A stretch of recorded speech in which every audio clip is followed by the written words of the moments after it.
Twins offense puts up another respectable fight despite being down 7-2 very early in this one. 10-5, that ends up being your final in the rubber match versus the Yankees. We got your instant reaction coming up next. Minnesota Twins postcast. This is the Twins postcast.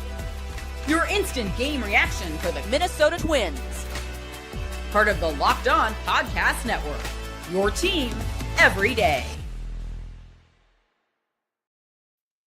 What's going on back in the lab? Back at it. Another Twins postcast right here. Locked On Sports Minnesota Network. Your team every day. You got me, Luke Inman, at Luke_Spinman. Got my main man, CJ Baumgartner. Give him a follow on X, at BombCJ30. Twins expert over at Zone Coverage MN. And as always, go check out our guy, Brandon Warren. All the daily Twins content you can handle over on the Locked On Twins podcast each and every day. So 10-5, that's our final tonight in the rubber match. 66-86 now on the year. Lots to get into. What can we learn from Taj Bradley's start, plus what we loved, what we hated. But first, let's just jump right into the biggest turning point from tonight. Time to reveal where the game was won or lost. It's the turning point. All right, so kind of felt like a little deja vu tonight because last night they were down 7 runs, by the midway point, but then rallied all the way back. They got close. They made it entertaining. Tonight they're down 7-2. They cut that to 7-5. So they hung around. In fact, 7th and 8th inning, they got their leadoff man on and just kind of turned into that annoying little bug that just wouldn't go away, right? That just wouldn't go to bed, but they couldn't do anything with it. 3 strikeouts in the 7th, all swinging, by the way. And then in the 8th, couldn't take advantage of that leadoff man either. So I know there's a lot to choose from tonight, but from your lens, right, CJ, walk us through it. Your biggest turning point tonight. When was it and why? The turning point had to be in the top of the 8th, where, like you said, the Twins were getting opportunities, and it felt like, all right, as long as you can keep this within a 2-run game, like they're bound to get an opportunity. And then just the way it happened too, with trying to steal second base, the throw goes, woo, and then it's on third, and the extra run kind of scoring, not just like, oh, they gave up a run, whatever, but it's more of just the way it was kind of sloppy, and bad defense led to the runner getting all the way over to third and then scoring off that. And for whatever reason, in my mind, just a 2-run game going to a 3-run game felt insurmountable. And then obviously Bellinger hitting that home run, but I'd have in the 9th, but I'd have to go the 8th inning when the Yankees just bled across that 1 run, really just kind of felt like, all right, this isn't the Twins night. Yeah, the hit by pitch, the guy's hobbling a little bit, like, dude, he might need a pinch runner there, dude. And then sure enough, steals that base. Error on the throw. He gets the third, and that's all she wrote. Let's get into what we'll be talking about tomorrow morning. This is what you'll be talking about. Yeah, I don't know. I feel like you could go 2-3 different directions here as well. But where would you start? Where do you want to start when it comes to what we'll be talking about after this game? After what we watched everything unfold the way it did. What are we going to be talking about tomorrow morning? Yeah, I think you'll be talking about a couple different things. The biggest, in a positive note, is Austin Martin once again getting a couple hits, looking really solid, really putting together just a good kind of a case going into the winter why he should be a part of this team for 2026. So Austin Martin is what you'll be talking about in a positive light. In a negative light, the Twins broadcast revealed Matt Wallner back spasms is kind of keeping him out. So that'll be something over the final 10 games of the season to keep your eye on if we're going to see Matt Wallner and how much of him we're going to see before the year ends.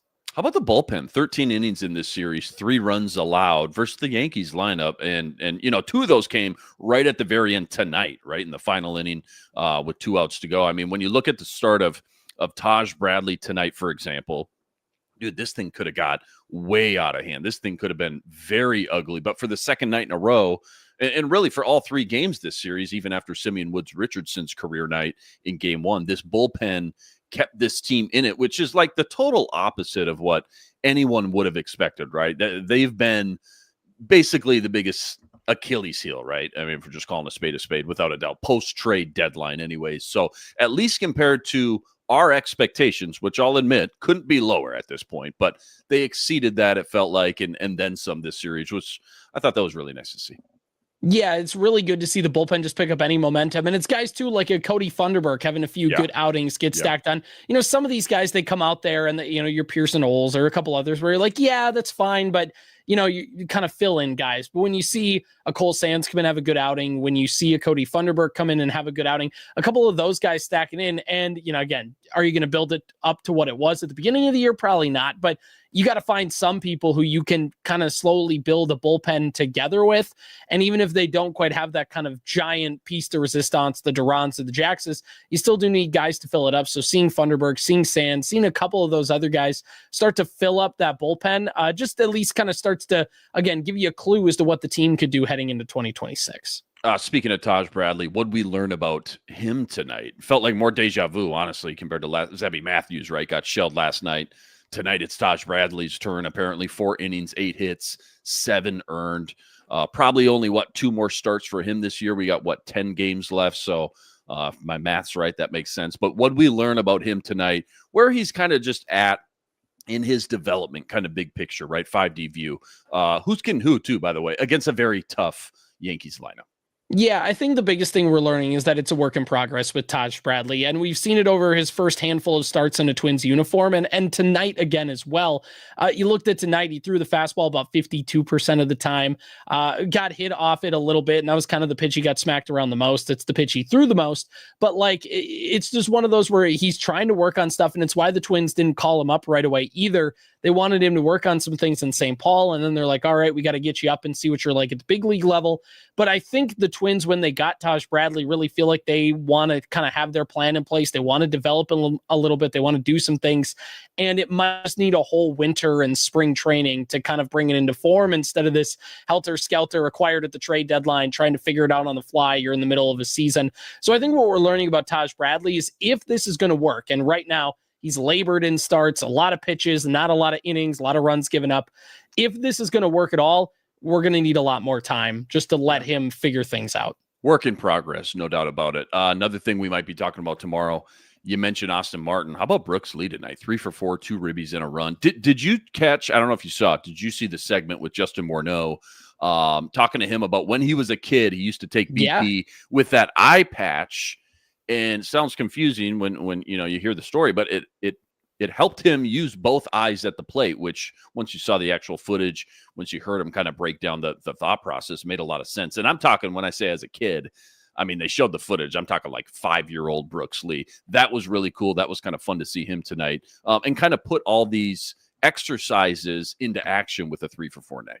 Yeah, exactly. It's really good to see Brooks Lee get going. I'm higher on Brooks Lee than most, and he's kind of at this weird crossroads, right, where he's a Major League Baseball player, but what is his ceiling going to look like? Yeah, he's proven to be a singles hitter, and the fact that he can't develop a ton of power has been tough, but also when you see him in the game today and he just lines a few singles up the middle, and you see that great kind of little segment they did with him, it just gives you hope that at least this guy can be a player, and you give him more at-bats, you get him more confidence in the big league level, and he can turn things around and try and develop a little bit. But, in terms of today's game, it was just really good to, see him stack up a few hits again against a good Yankees team and just trying to build that confidence. He really is a pure hitter. He's a baseball player. You talk about that hitting instructional. His dad is a coach at Cal Poly, so he's just Brooks Lee's just a baseball player. That's what I'll always say when I talk about him. And it's why I don't really ever want to give up on him, because I think there's just too much baseball knowledge. There's just too much ingrained in that guy's brain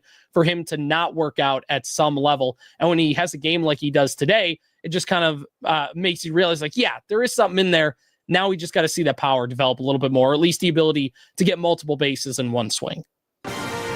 This is the Locked On Player of the Game.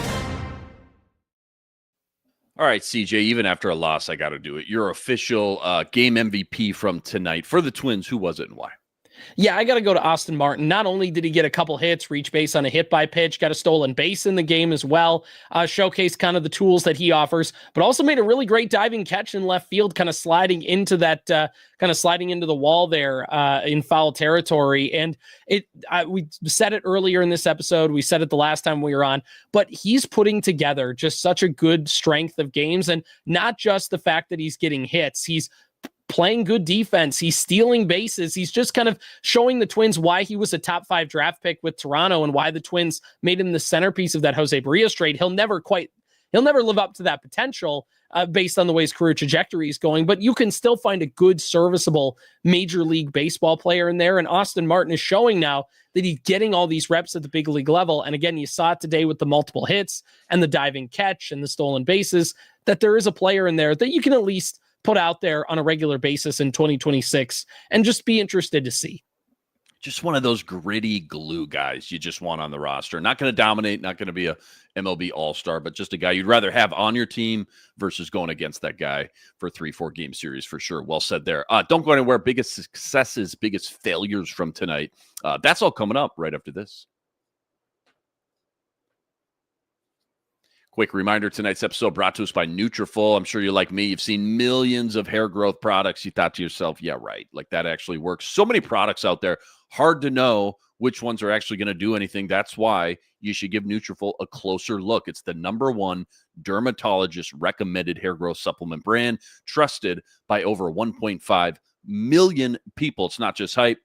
This supplement is clinically tested, and it targets the root causes of thinning and shedding with a proactive approach. It gives you more confidence in your daily routine, and I love Nutrafol because it's so simple to add to your daily routine. 4 pills with a meal, no prescription needed, easy peasy. You're on with your day. For a limited time, Nutrafol is offering Locked On MLB listeners $10 off your first month subscription and free shipping when you go to Nutrafol.com. Enter the promo code Locked On MLB. That's Nutrafol.com. Promo code Locked On MLB. This episode also brought to us by FanDuel. The NFL season, it is here. FanDuel's making sure you're ready to kick off with this can't-miss offer. Right now, new customers, you bet just $5. If your bet wins, you'll win $300 in bonus bets to use across the app. And why I love FanDuel, they got everything. Player props, same-game parlay. Even if you love jumping in live as the action unfolds, you name it, they got it. It's so quick. It's so easy. It's the best way to add a little more enthusiasm to your Sundays. Are you ready to play? Download the FanDuel app now. Visit FanDuel.com today to get started. That's FanDuel.com. You're getting $300 in bonus bets guaranteed when your first $5 wager wins. All right, successes and failures. So when it comes to tonight's game specifically, let's just start with the biggest success of the night. What was it? Yeah, one of the biggest successes, obviously, for the Twins in this game. We mentioned it earlier with Austin Martin, but also with Brooks Lee. Just, again, to see some of these core guys start to get a few hits, start to see if you can build some kind of piece together next year's roster. And seeing that come together just feels good when you have multiple guys do it. Even though the pitching staff has given up runs, the lineup is starting to get come alive a little bit here. And if you're kind of envisioning best case scenario through the end of the season, it was at the very least the offense figuring things out and scoring up runs, even if they're in losses. We mentioned the bullpen already, but how about the second straight night? Bottom of the order. Last night, 7, 8, 9 hitters were 4 for 12. Tonight, 6, 7, 8, 9 went 6 for 15. And that's with Ed Julian, by the way, going 0 for 4. And even he stung the ball a few times as well. That bottom of the order been sneaky good the last couple of games as well. Yeah, exactly. It's really fun to see that come through with some of the guys in the bottom of the lineup, some of these guys that are getting their opportunities and really making the most of them, which is fun to see. Biggest failure of the night goes to who or what? I gotta say it's just going with Taj Bradley, and and again, it's probably unfair. Like, we probably just need to give him more time and probably just need to wait till 2026 to get an accurate representation of what he's going to be. But he just hasn't really shown anything at the big league level yet for the Twins to really get excited about. He's gotten beaten around in his starts. He's labored, like just thrown a lot of pitches and not been efficient and just a lot of stuff. It's only a failure in the sense of it just hasn't been working out yet. He's not a failure as a Twin. That still has some time. But in this early sample size we're getting out of him, it hasn't had like a Joe Ryan run in 2021 where you saw that guy pitch and you're like, okay, I want to see more of that guy. It's more of like, all right, well, let's hope he can turn things around in spring training next year. Last one. I know it's not prevalent to the game specifically, but it does have to do with the Twins, obviously, in a big way. I'm so excited to get Walker Jenkins up here, whenever that may be. How's he looked in AAA with the Saints? And do you think we may see him up here before the year ends? Not before the year ends. I think they're just going to let him hit in St. Paul and their seasons come to a close pretty quickly. So with Walker Jenkins, you're going to see him come up in 2026. The real question will be, does he make the club out of spring training into 26, or waits a couple weeks in the service time and the whole deal. But essentially, is he on the team in late April, early May, kind of like Luke Keyshaw was this year? Is he basically called right up, or do they wait till kind of 4th of July?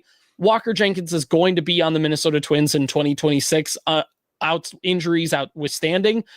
He's going to be a Twin. He's played well in St. Paul. Again, hasn't tore it up, but has certainly done enough to make you go, all right, next year when that guy plays in St. Paul for a month, he's going to rip up the independent league. Can't wait. Let's end with this nerdy stat of the daytime. Any crazy stat, any crazy analytic, I guess, Twins related from tonight? Give it to me.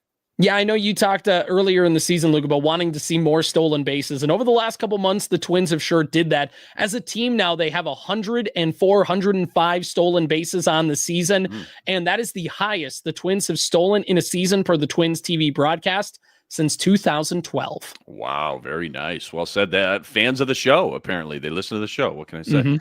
Twins dropped the rubber match to the Yankees in Game 3, 10-5. That was your final tonight. 66-86, 20 games below 500 now on the year. Go check out all CJ's work at BombCJ30 on X+. All the work he's always putting up over at Zone Coverage MN as well. Luke Inman on X at Luke_Spinman. Got the day off tomorrow. Then it's 4 with Cleveland. That starts Friday. 7:10 first pitch on Friday. Catch us right here. Same time, same place. Until then, sign it out.